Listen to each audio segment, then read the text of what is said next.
warahmatullahi wabarakatuh. Perkenalkan, nama saya Nadia Nurjihan. Saya dari kelas PAI 2A. Di sini saya akan menjelaskan tentang kitab Ta'lim Muta'alim untuk memenuhi tugas mandiri ujian tengah semester. Saya dari kelompok 5. Di sini saya akan membacakan kitab Ta'lim Muta'alim dari halaman 31 baris ke-6 sampai halaman 32 baris pertama. Bismillahirrahmanirrahim. Wa dzakara, dan telah menyebutkan asy-syaikhul imamu, asy-syaikhu guru, al-imamu pemimpin, al-ajalu yang mulia, al-ustadzu Radiyuddin, Ustadz Radiyuddin, an-Naisaburiyu, orang Buriyu, rahimahullah, semoga Allah merahmatinya.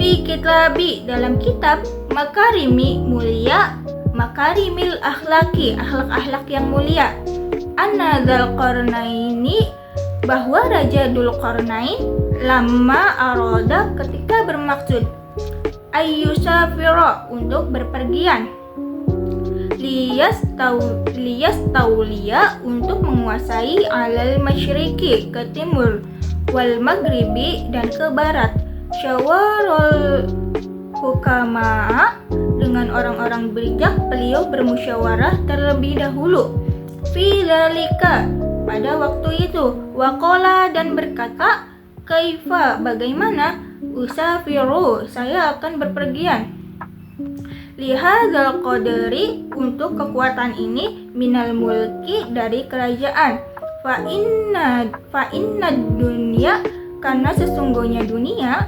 qalilatun, adalah kecil, faniyatun, akan hilang, wal mulkad dunya, kerajaan dan pemilik dunia pun, amarun, kerajaan, haqirun, adalah masalah yang hina, falaisa hadza, maka bukanlah ini, min uluwil himmati, termasuk semangat yang tinggi.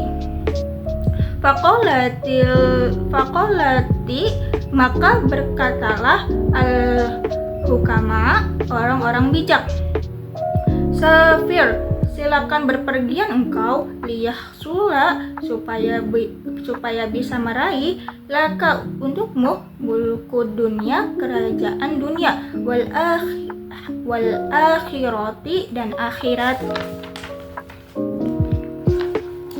Faqala hadza, lalu berkata Dzulqarnain, hadza hasanun, ini adalah bagus.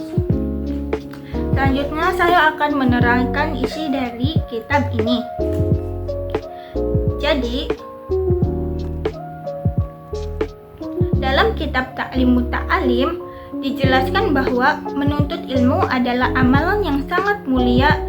Nabi Muhammad SAW bersabda bahwa siapa saja yang keluar untuk mencari ilmu, maka dia berada di jalan Allah sampai ia kembali. Artinya, belajar itu termasuk ibadah besar seperti jihad. Allah juga berfirman dalam Al-Quran, surat Al-Mujadilah ayat 11, bahwa Allah akan meninggikan derajat orang-orang yang beriman dan yang diberi ilmu beberapa derajat. Ini menunjukkan bahwa orang yang berilmu memiliki kedudukan istimewa di dunia maupun di akhirat. Selain itu, Nabi juga bersabda bahwa menuntut ilmu adalah kewajiban bagi setiap muslim. Jadi, setiap muslim harus belajar, terutama ilmu agama, agar bisa menjadi hidup sesuai petunjuk Allah. Kesimpulannya, menuntut ilmu adalah ibadah, membuat derajat kita ditinggikan oleh Allah, dan merupakan kewajiban sebagai pelajar. Kita harus semangat belajar dan ikhlas dalam menuntut ilmu. Selanjutnya, saya akan menjelaskan tentang qawaid i'rab. Pengertian i'rab. I'rab adalah perubahan di akhir kata atau kalimat karena berbeda-bedanya amil yang memasukinya. Baik secara lafaz nampak jelas perubahannya atau dengan dikira-kira. Dari pengertian di atas, dapat disimpulkan bahwa i'rab adalah perubahan cara membaca akhir huruf pada suatu kata atau kalimat yang tergantung pada amil yang memasukinya. I'rab dibagi menjadi 4, yaitu rafa, nasab, jar, dan jazm. Yang pertama ada i'rab rafa. I'rab rafa yaitu i'rab yang ditandai oleh dhammah dan penggantinya yaitu wawu, alif, dan nun. Rafa merupakan i'rab dasar, jadi pada awalnya semua isim mu'rab, i'rabnya rafa. Sebagian contoh untuk memperjelas, jika melihat kata nasrun, maka fokus ilmu nahwu hanyalah pada huruf akhirnya yaitu huruf ro. Ro-nya saja. Kenapa dibaca dhammah? Kenapa dia menggunakan tanwin? Kenapa tidak dibaca kasroh, fathah, atau yang lainnya? Sedangkan huruf pertama dan tengah itu hanya akan dibahas pada ilmu shoroh.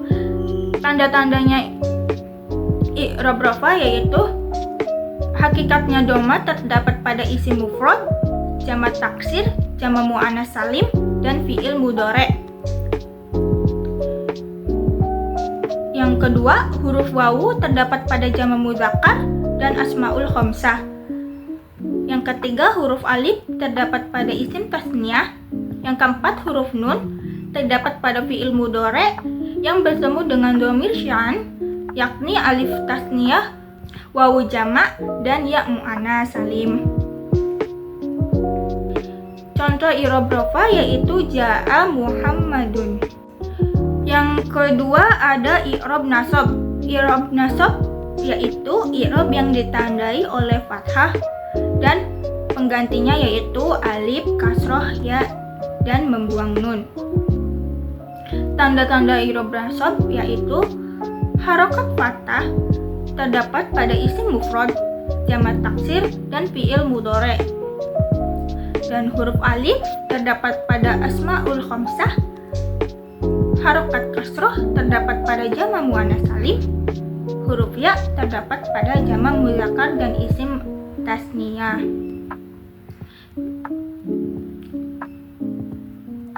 Selanjutnya, hadfun nun, membuang huruf nun, terdapat pada af'alul khamsah. Yang ketiga ada i'rab khafat atau bisa disebut juga i'rab jar, yaitu i'rab yang ditandai oleh kasroh dan penggantinya ya dan kasroh. Tanda-tanda i'rab jar yaitu harokat kasroh terdapat pada isim mufrad yang munsharif, jamak muannats salim, dan jamak taksir. Huruf ya terdapat pada asmaul khamsah, isim tasniyah, dan jamak mudzakkar. Harokat fathah, ciri ini khusus bertempat pada isim ghairu munsharif. Yang terakhir ada i'rab jazm, yaitu i'rab yang ditandai oleh sukun dan membuang huruf. Tanda-tanda i'rab jazm yaitu sukun terdapat pada fi'il mudhari' yang sahih huruf akhirnya. Hadfu, membuang, ada dua macam, yaitu hadfu huruf ilat dan hadfu huruf nun. Berbeda dalam dua bagian, yaitu fi'il mudhari' yang mu'tal akhir dan af'alul khamsah. Terima kasih, sekian penjelasan tentang kitab Ta'limut Ta'alim dan bab i'rab dari saya. Kurang dan lebihnya mohon dimaafkan. Wassalamualaikum warahmatullahi wabarakatuh.